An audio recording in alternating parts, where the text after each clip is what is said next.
ઓમ સદાશિવસમારંભાં શંકરાચાર્યમધ્યમાં અસ્મદાચાર્યપર્યન્તાં વંદે ગુરુપરંપરાં. શ્રુતિસ્મૃતિપુરાણાનાम् આલયં કરુણાલયં નમામિ ભગવત્પાદં શંકરં લોકશંકરં. શંકરં શંકરાચાર્યં કેશવં બાદરાયણં સૂત્રભાષ્યકૃતૌ વંદે ભગવन्तौ પુનઃ પુનઃ. ઓમ ઓમ સહનાવવતુ સહનૌ ભુનક્તુ સહ વીર્યં કરવાવહે તેજસ્વિનાવધીતમસ્તુ મા વિદ્વિષાવહે. ઓમ શાંતિ શાંતિ શાંતિ.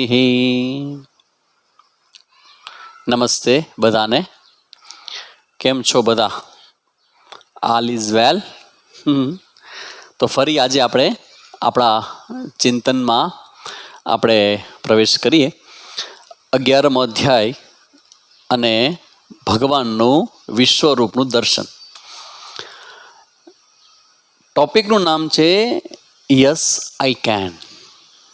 એનો અર્થ થાય કે હા, હું જેવું વિચારું છું, જેવું ઈચ્છું છું એવું હું કરી શકીશ.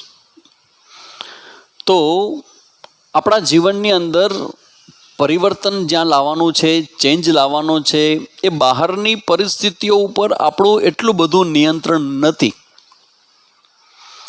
કદાચ તોફાનને હું શાંત ન કરી શકું, પણ તોફાનનો સામનો કરતા ભયભીત થયેલા મનને હું જરૂરથી શાંત કરી શકું. Is the difference. અને જોવાનું આખું એ છે કે ક્યાં શું થાય છે.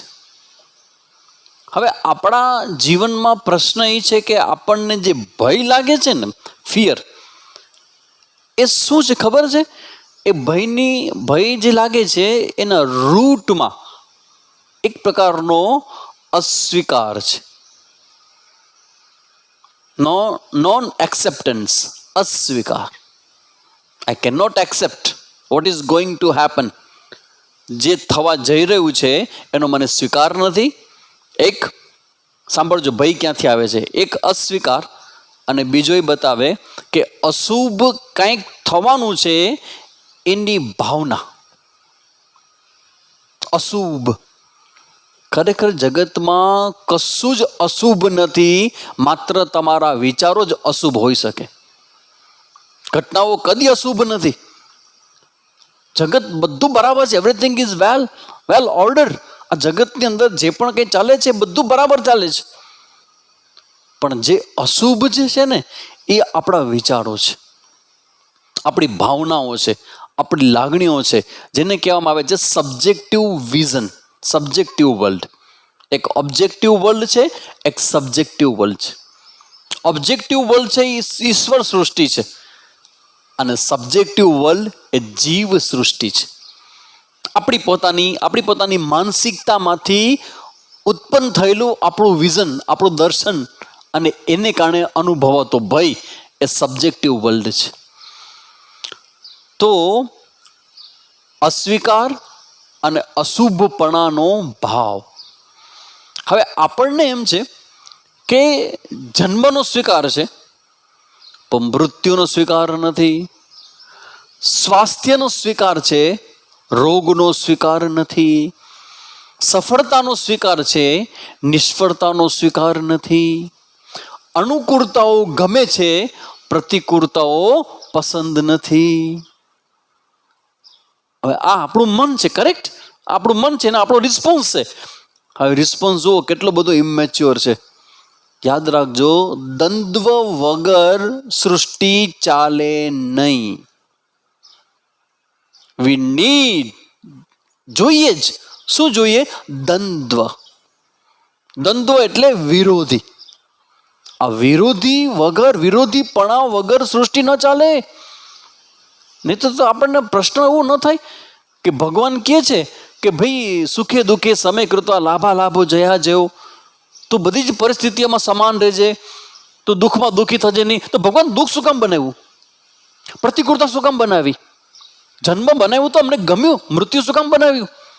સ્વાસ્થ્ય અમને એટ્રેક્ટિવ લાગે છે, ગમે છે, સુખદ લાગે છે, તો રોગ શું કામ બનાવ્યા? આ સૃષ્ટિનો જે ભાગ છે ને, રોગ થાય સૃષ્ટિનો ભાગ છે. મને સ્વીકાર નથી, સફળતા મને બહુ ગમે છે, તો ભગવાન નિષ્ફળતા શું કામ બનાવી છે? ભગવાન કહે છે એના વગર જગત નહીં ચાલે. ખાલી દિવસ જ હોય તો એ જગતની કલ્પના ન કરી શકાય. જગતમાં બધું જ જોઈએ. તમારી જેમ ડીશમાં તમને બધું જ જોઈએ, રોટલી, દાળ ભાત, શાક અને સ્વીટ જોઈએ, અને પાછી જો કચ્છી માળું હોય તો છાશ તો ખપે જ. છાશ વગર તો કઈ જીવાતું હશે? કઈક વાત થતી હતી, એક છોકરીને કીધું કે ભાઈ પ્રસંગ માટે બધી છોકરીને જમવા માટે બોલાવી, તો જમણવાર થયો તો છોકરી પૂછ્યું કે એમાં છાશ ક્યાં? તો ઓલા બેન કે અમારામાં છાશ ન દેવાય, કે આ વિધિ છે, એમાં છાશ ના હાલે. તો કે છાશ વગર મને ના હાલે. તો માણસનો આ તો જીવ છે ને, પોતાની વ્યવસ્થા કરી લે. એ જમી લીધું મોઢું બગાડીને, પણ જેવું જમવાનું પૂછ્યું જલ્દી ભાગી ઘરે જઈને છાશનો ગ્લાસ ઢબકાવી ગયા. એના વગર કેમ ચાલે? અનુકૂળતાઓ મને જોઈએ છે, અને આપણો સંઘર્ષ જ આવો છે કે મને જોઈએ છે એ મને મળે. તો ભગવાન એવું રાખો ને કે માણસ જે જોઈએ ઈચ્છતું એ બધું એ જ મળે ને, બીજું કાંઈ ન મળે. તો બધું બરાબર મળશે ને તો પડોશી બરાબર નહીં મળે. ધ્યાન રાખજો. આ ભગવાનનો નિયમ છે. ભગવાનની રામાયણ હોય ને તો મંથરા હોય, ભાગવત હોય ને તો કંસ હોય, રામાયણ હોય ને તો રાવણ હોય. તમે એ વિચારો કે ભગવાન હતા ત્યારે જ દ્વંદ્વ હતું, તો અત્યારે ન હોય દ્વંદ્વ. એક પાર્ટી હોય ભાજપ તો સામે કોંગ્રેસ હોય જ. એકનું ધોવાણ થયું છે તો કાલ સવારે એ સ્ટ્રોંગ બનશે, આનું ધોવાણ થઈ જશે. આ તો દ્વંદ્વાત્મક જગત છે. આનો વહેલી તકે સ્વીકાર કરી લ્યો. આ વાસ્તવિકતા જીવનની દરેક જગ્યાએ હું ઈચ્છું, મને ગમે, મને અનુકૂળ હોય એવું નથી. ભગવાને તો જગત રીતે બનાવ્યું છે. જગત તમને અનુકૂળ નહીં થાય, તમારે જગતના પ્રવાહ સાથે અનુકૂળ થતા શીખવાનું છે.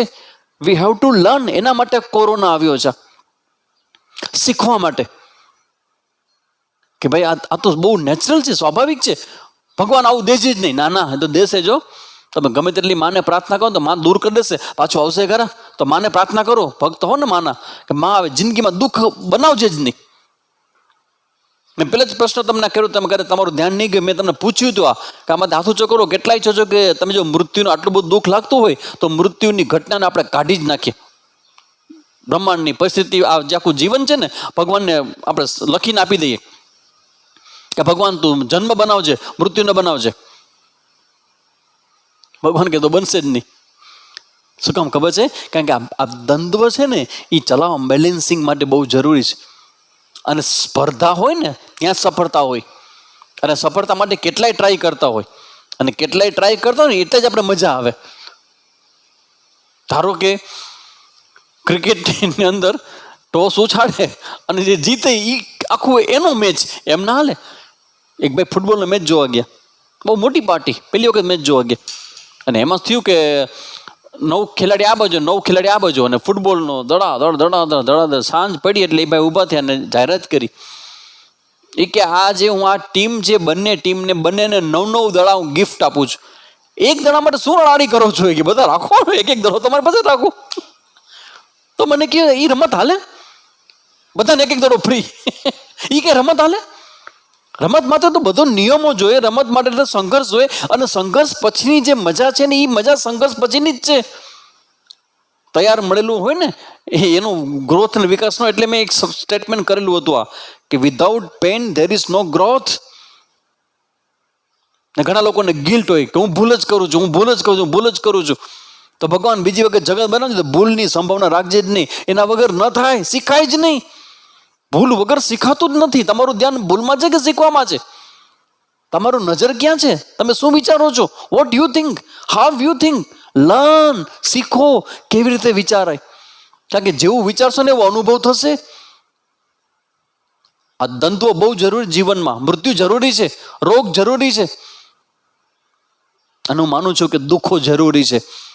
કારણ કે દુઃખ વગર આ માણસ છે ને એ સત્યની શોધ તરફ પ્રેરાતો નથી. આ શબ્દ બરાબર લખી રાખજો. જેટલા મહાપુરુષો થયા છે ને,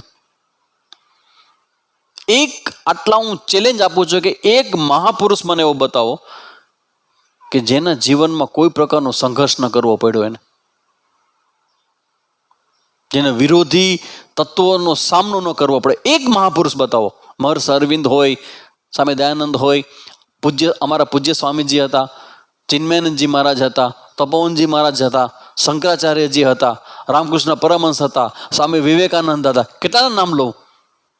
એક પાત્ર તો બતાવો કે જેને સંઘર્ષ વગરનું જીવન જીવ્યા હોય. સંઘર્ષ વગરની સફળતા એ સફળતા થોડી કહેવાય ગઈ.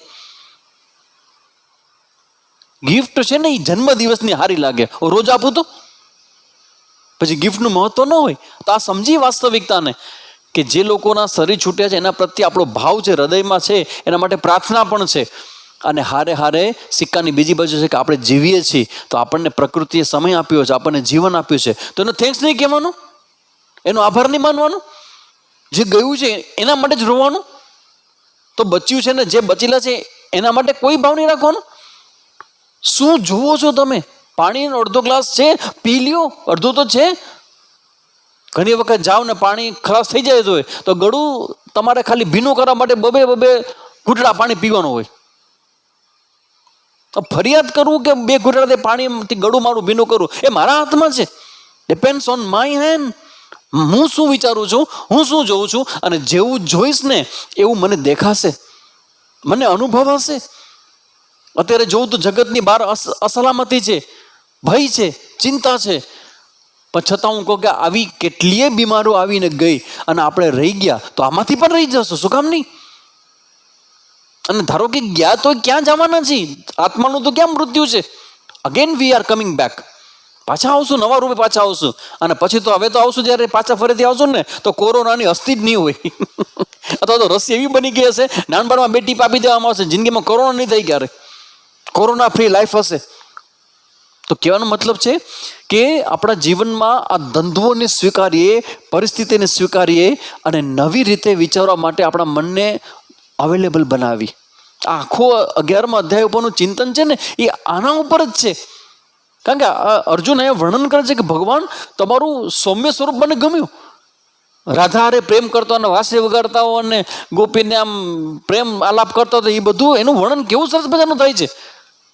હવે અહીંયા અર્જુન એવું વર્ણન કરે છે કે જે વર્ણન સાંભળીને આપણે રોવાણા ઊભા થઈ જાય.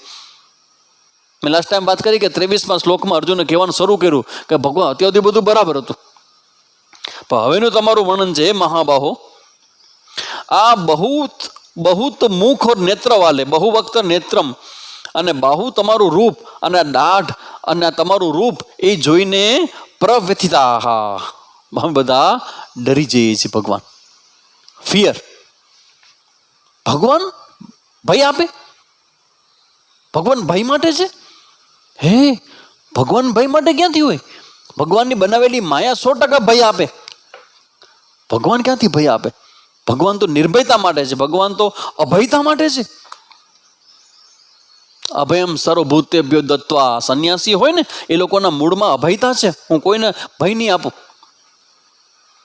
અર્જુન ભયભીત થાય છે અને અર્જુન કહે છે કે ભગવાન આ તમારું આકાશને સ્પર્શ કરતો તમારું રૂપ, દેદીપ્યમાન રૂપ એ બધું બરાબર છે, પણ તમારું આ જે બધું વિચિત્ર રૂપ દેખાય છે ને હવે, એ બધું અમારા માટે કેવું છે? પ્રવ્યથિતાંતર આત્મા, વ્યથિત કરનારું, ભયભીત કરનારું અમને લાગે છે. અને એ તમારું જે રૂપ જોઉં છું ને હવે હું, તો હવે શું થાય છે ખબર છે? ધૃતિમ ચ સમમ ન વિંદામી.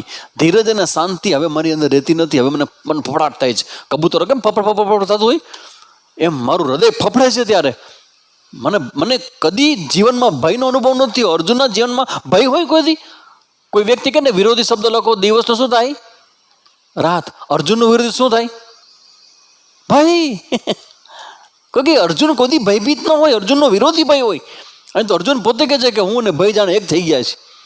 ભગવાન આ રૂપ મને નહીં ચાલે. શું કામ નહીં ચાલે? એનું કારણ હવે કહે છે 25મા શ્લોકમાં. દ્રષ્ટ કરાલાની. આ ભગવાનનું મોઢું વિકરાળ સ્વરૂપ જોયું ને તો ભગવાનની દાઢ જોઈ અર્જુન. દાંત હોય ને, દાંત એ જેમાં જોડાયેલા દાઢ ઉપરનો ભાગ હોય ને એ જોયો. એ એટલો બધો મોટો હતો અને જે બધા લોકોને જોયા મોઢામાં પ્રવેશ કરતા એમાં ઘણા લોકો ત્યાં અટકી જતા હતા દાંતમાં. અને ભગવાન એને આમ કચડ કચડ કચડ, તમે જેમ ધારો કે તમે તરબૂચ ખાતા હો અને મોઢામાં તરબૂચનો મોટો ભાગ આવે તો બે ભાગ કરીને એક સરખી સ્થિતિમાં તમે એને ડિવાઈડ કરો અને અડધો ભાગ આ બાજુ ને અડધો ભાગ આ બાજુ ને વચ્ચેનો ભાગ આગલા દાંતથી ખાતા હો, એમ ભગવાન એ તમારા મોઢામાં હું જોઉં છું કે આ મોટા મોટા મોટા દિશાઓ, આ જગતની અંદર બનતી પરિસ્થિતિઓ, બધું જોઉં છું તમારા મોઢાની અંદર, અને બધું તમારા મોઢામાં અંદર પ્રવેશ કરી રહ્યું છે. એ જોઈને હવે મને ભય લાગે છે. અગ્નિ સમાન તમારું મોઢું, પેલા દેદીપ્યમાન હતું, હવે કે અગ્નિ સમાન, કાલા નલ અગ્નિ સમાન તમારું મોઢું છે, એ જોઉં છું. અને મુખાની દ્રષ્ટા દિશા ન જાણે, અને આ બધી દિશાઓ જાણે કે તમારા મોઢામાં પ્રવેશ કરે છે. અને શર્મ એવા ન, અને સુખ તો મળતું જ નથી તમને જોઈને. ભગવાનના દર્શનથી તો માણસને સુખ મળે, અને સુખ થવા માટે તો અર્જુને માંગ્યું કે ભગવાન દર્શન આપો મને, અને એ બધું જોયું છે. લભે દેવેશ જગન નિવાસ પ્રસિદ્ધ. હવે હું આમાંથી મને કોઈ પ્રકારની પ્રસન્નતા થતી નથી. હવેનું જે શબ્દ છે એ તમે બરાબર સાંભળજો, તમને લાગશે કે આ વર્ણન કોરોનાનું વર્ણન છે. હવેના જે શ્લોક છે બધા 27, 28 અને 29, અત્યારના સમયમાં આપણે જે બધા જોઈએ છીએ ને એના જેવું વર્ણન છે કે વે સભી. હવે ભગવાન હું જોઉં છું તમારા મોઢામાં બધું પ્રવેશ કરે છે ને, એની અંદર હવે હું જોઉં છું કે ધૃતરાષ્ટ્ર કે પુત્ર, કૌરવો બધા, એ બધા, પછી રાજાઓનો સમુદાય, અવનિપાલ સંગેહી સહત્વામ ચ ભીષ્મ દ્રોણમ ચ અસૌ સૂત પુત્ર. કોણ? કર્ણ.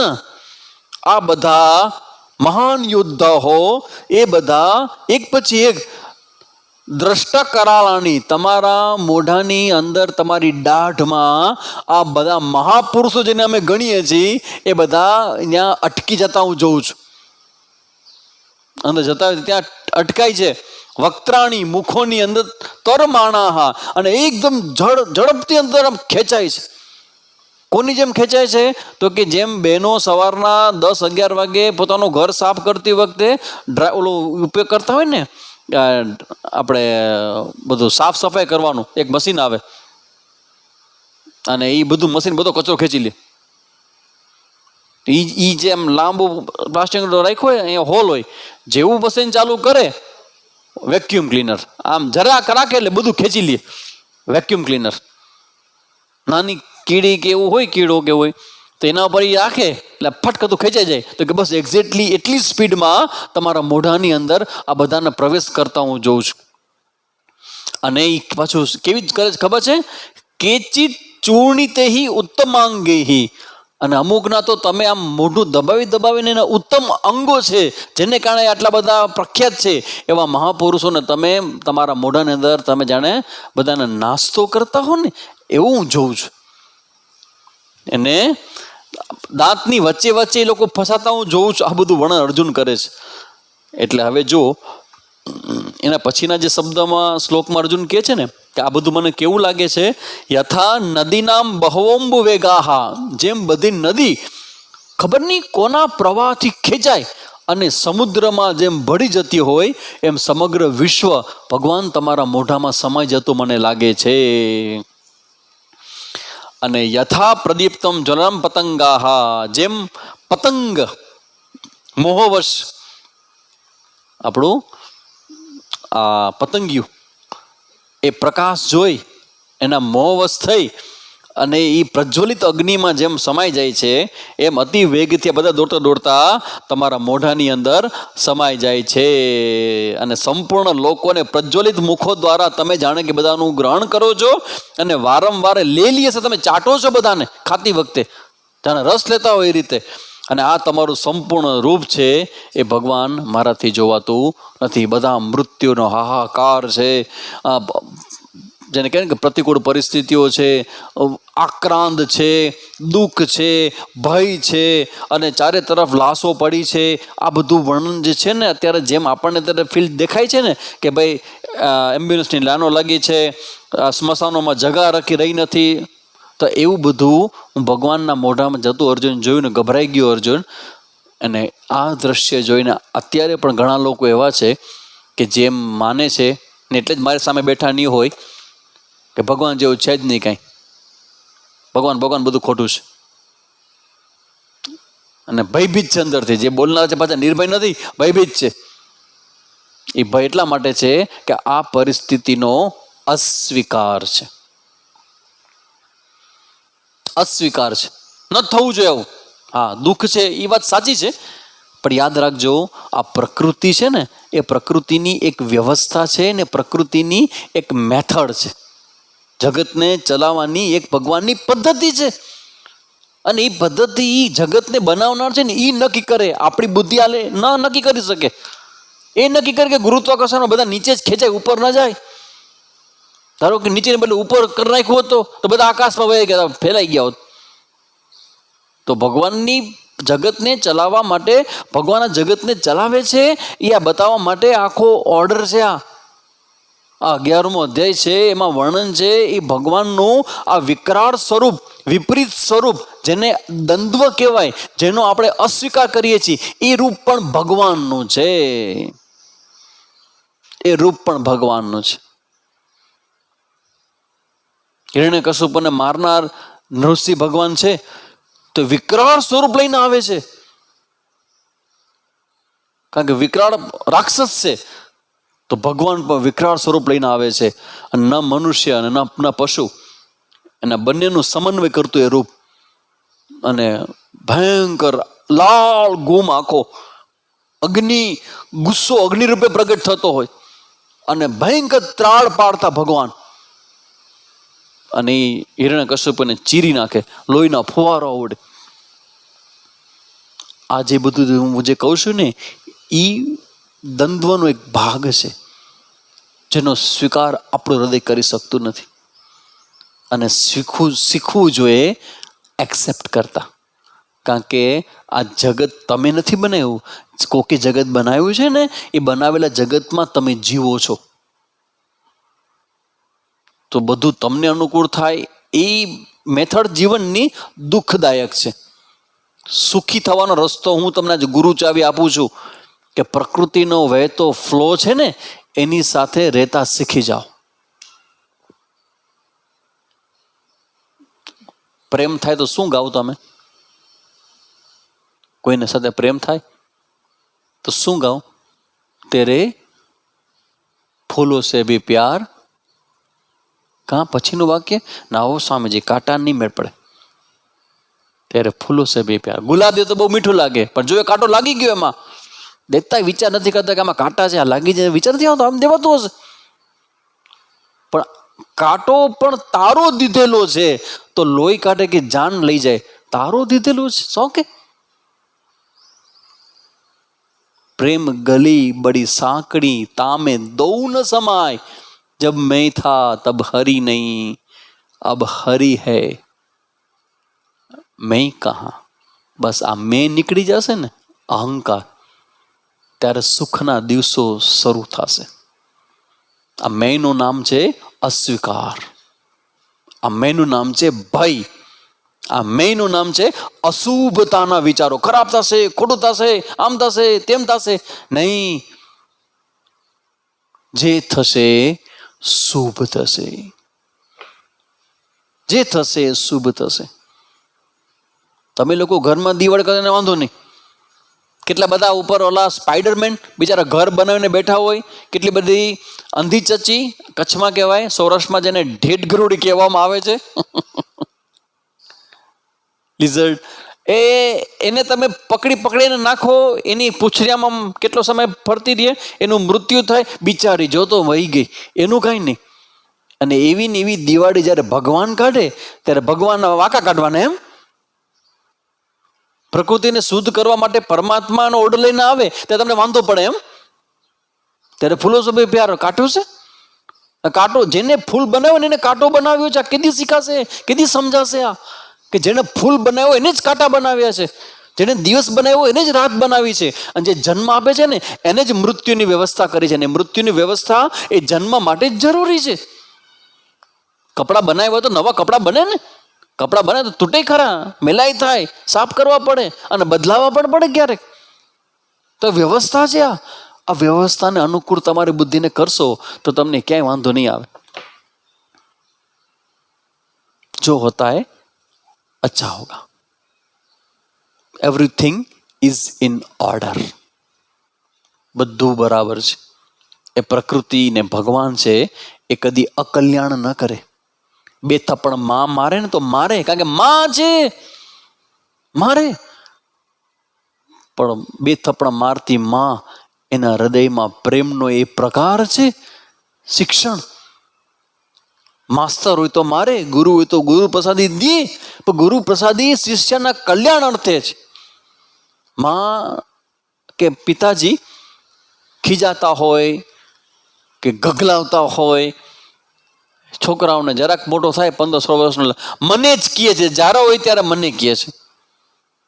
તો ગામને કેવા જશે? કારણ કે તું એનો ઓક્સિજન છો. છોકરાઓને કેવું પડે કે તું તારા બાપાનું ઓક્સિજન છો, ને તું ભૂલ કરીશ તો એ નહીં જોઈ શકે. બીજાને મજા આવશે કે વાહ દેવાણી બહુ સારું થયું, કે મોટો ભા થવા થયો, નીકળો તો ગયો પડ્યો બહુ સારો થયો. તે માતા પિતા જે વિચારતા હોય કરતા હોય બરાબર હોય. તો વેલા તમેવ માતા ચ પિતા તમેવ બંધુ ચ સખા તમેવ વિદ્યા દ્રવિણમ તમેવ સર્વમ મમ દેવ દેવ. ભગવાન મુસીબતો આપે છે તો સ્વામીજી બનીને જ્ઞાન આપે છે, પ્રશ્ન સમસ્યાઓ આપે છે તો ડોક્ટર બનીને તમને બચાવવા માટેનો મરણનો પ્રયાસ કરે છે. 1.5 વર્ષથી લાગ્યા છે બધા, 1.5 વર્ષથી હલી શકે એમ નથી લોકો. એક જરાક તમને ખબર પડે કે સામે કોઈ કોરોના વોર્ડ પેશન્ટ આવ્યો છે, ઘરની બહાર તમે નહીં નીકળો, અને એ લોકોને રોજ કોરોના વોર્ડમાં જઈને લોકોની સેવા કરવાની છે, છતાં એના પર માથલા ધોયા આપણે.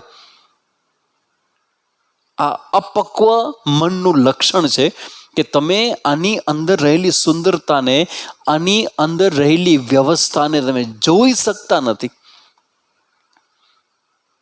સાફ સફાઈ એટલા માટે કે બધું વ્યવસ્થિત કરવા માટે છે. અરે ધરતીકંપ પણ વ્યવસ્થિત કરવા માટે આવ્યો છે, આવતો હોય છે. નીચેની પ્લેટ હલે ને તો સેટ થતું હોય, એડજસ્ટ થતું હોય, જેથી કરીને એના પછીની જે આવનારી પેઢીઓ છે એ સ્વસ્થતાપૂર્વક જીવી શકે, એના માટે વ્યવસ્થા થતી હોય છે. તો પ્રકૃતિ જે અને તમારા માટે મૃત્યુ છે, પ્રકૃતિ માટે ક્યાં મૃત્યુ છે? એ તો શરીર બદલાવશે. નાના બાળકો હોય કે મોટો વ્યક્તિ હોય, એનું શરીર છૂટે તો ફરી પાછું બીજું શરીર આવશે, ફરી એની યાત્રા હાલશે. મારી નાખો એ આપણા તમારા ને મારા માટે વિચારોમાં હશે. ભગવાન કે પ્રકૃતિ માટે કદી કોઈને મારી નાખવાનું હોતું જ નથી. એ વ્યવસ્થા હોય છે, દેટ્સ ઓલ. એટલા માટે કહેવાય કર્મ ફલ દાતા ઇતિ ભગવાન ઈશ્વર. એ કર્મ ફળનો પ્રસાદ, એ તમારો કર્મનું ફળ આપે. એ ફળ આપતી વખતે એનો પોતાનો વ્યક્તિગત રાગ દ્વેષ ન હોય.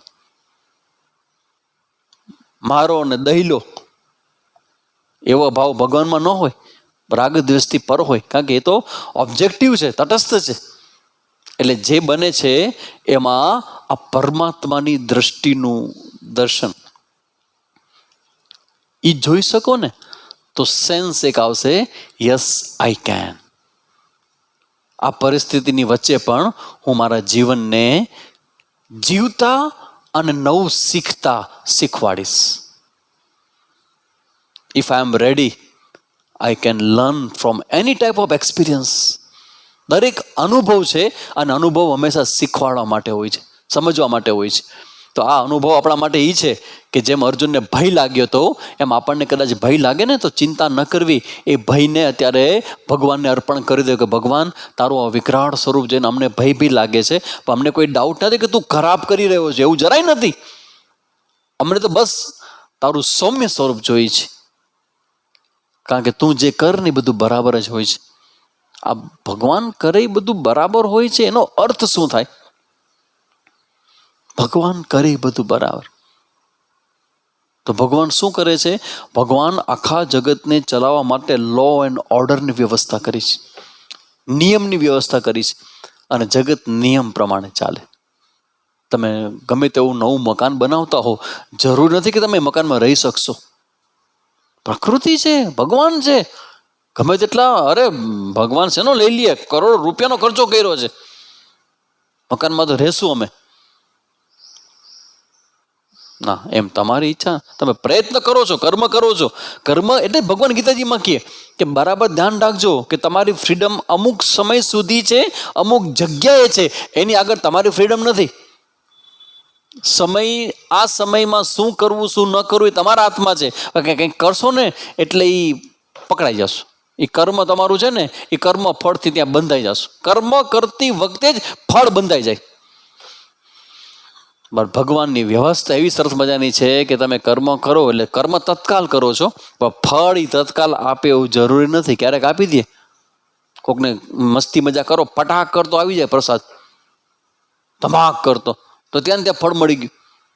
અને ક્યારેક ક્યારેક એવું હોય કે ક્યારેક તમે બહુ સ્ટ્રોંગ હો તો સામેનો જવાબ ના આવે, પણ એ જવાબ પાછો આવે ને જ્યારે પછી જવાબ આવે ને એ વ્યાજ શીખ્યા આવશે. યાદ રાખજો, આ કર્મનો સિદ્ધાંત છે અને આ પ્રકૃતિનો સિદ્ધાંત છે. તો અહીંયા આપણે અત્યારે ડરીએ એના કરતાં બેટર છે પ્રકૃતિને, આ પ્રકૃતિના સ્વભાવને, પ્રકૃતિનું આવું દર્શન પણ કરી લઈએ કે કદાચ પ્રકૃતિ ક્યારેક આવું રૂપ ધારણ કરતી હોય છે. અને એટલો એસ્યુરન્સ રાખીએ, ગીતાજીની અંદર ભગવાને કીધું છે કે ન મે ભક્ત પ્રણશ્યતિ, મને જોનારો, મને સમજનારો, મારા તરફ આવનારો ભક્તને ક્યારેય ગભરાવું નહીં, ડરવું નહીં. કારણ કે મારું વિકરાળ સ્વરૂપ છે ને મારા ભક્તો માટે નથી, એ કુકર્મી કરનારાઓ માટે છે, મારા ભક્ત માટે નથી. સિંહથી બીક લાગે કે ના લાગે? હે, તમે જતા હો જંગલમાં જુનાગઢ, આ સામેથી સિંહ આવે, શું કરશો તમે? એવો સરસ જોક ઘણી વાર કરું છું. સ્કૂલમાં ટીચરે પૂછ્યું છોકરાને ઊભો રાખીને કે જો ભાઈ, આપણે જુનાગઢ જંગલમાં જવાના છીએ અને આપણે જતા હોય ને સામેથી સિંહ આવે, આપણે શું કરવાનું? બચ્ચા માટે શું કરવાનું આપણે? એટલે છોકરો કે બેન, આપણે ક્યાં કરવાનું, જે કરવાનું છે સિંહે કરવાનું છે. આપણા હાથમાં તો ફ્રીડમ જ ક્યાં છે કંઈક કરવાની? નક્કી સિંહ કરે કે નાસ્તો કરવો કે જવા દેવા, આજે ઉપવાસ ઉપર રહેવું, એ સિંહ નક્કી કરશે. પ્રકૃતિ વિલ ડિસાઇડ, યુ કાન્ટ. તો આપણે આ કર્મનું જે ફળ છે ને એની સાથેનું આપણું જીવન જોડાયેલું છે. અને મારે આ બધી વસ્તુઓ સાથે કરવી છે કે કેવી રીતે આમાંથી આપણે બચી શકી, સ્વસ્થ કેમ રહી શકશું. આ વાસ્તવિકતાનો સ્વીકાર કરી અને એક આ અશુભતાની માનસિકતા છે ને, મહેરબાની કરીને એને ડ્રોપ આઉટ કરી દો. અશુભ નહીં, મંગલ જ થશે. કારણ કે તમે મંગલથી જોડાયેલા છો, મંગલને કારણે જન્મે, મંગલ એટલે પરમાત્મા, તમે એમાંથી જન્મ્યા છો, એમાં જીવો છો અને એમાં તમારું શરીર સમર્પિત થઈ જવાનું છે. તો તમારું અમંગલ કેવી રીતે થાય? બસ ભૂલ હોય એ કરેક્ટ કરો, ધેટ્સ ઓલ. સ્વીકારો, સમજો, બદલો અને હસો, that's all. That's how life is. રોજ ઊભા થાવ, રાતના પડી જાઓ, સાંજના પડી જાઓ, કંઈ વાંધો નહીં, ફરી પાછા ઊભા થાવ, ફરી પાછા પડો, ફરી ઊભા થાવ, બસ પછી હાલતા આવડી જશે. 4 कदम तुम चलो, 4 कदम हम चले, आगे जाकर रिक्शा कर लेंगे. उसमें क्या है? तो જીવન હસવા માટે છે, જીવન સ્વીકારથી સુંદર થાય, જીવન સ્વીકારથી સ્વસ્થ થાય. તો આ સ્વીકાર મારે કેવી રીતે કરવો, જેની ચર્ચા નેક્સ્ટ જ્યારે આપણા પાછા બુધવારે મળશું રાતના, તો ત્યારે એ મુદ્દાને ઓર્ડર ઓફ ઈશ્વરા એની ચર્ચા આપણે નેક્સ્ટ બુધવારે કરશું. ઓમ તત્સત.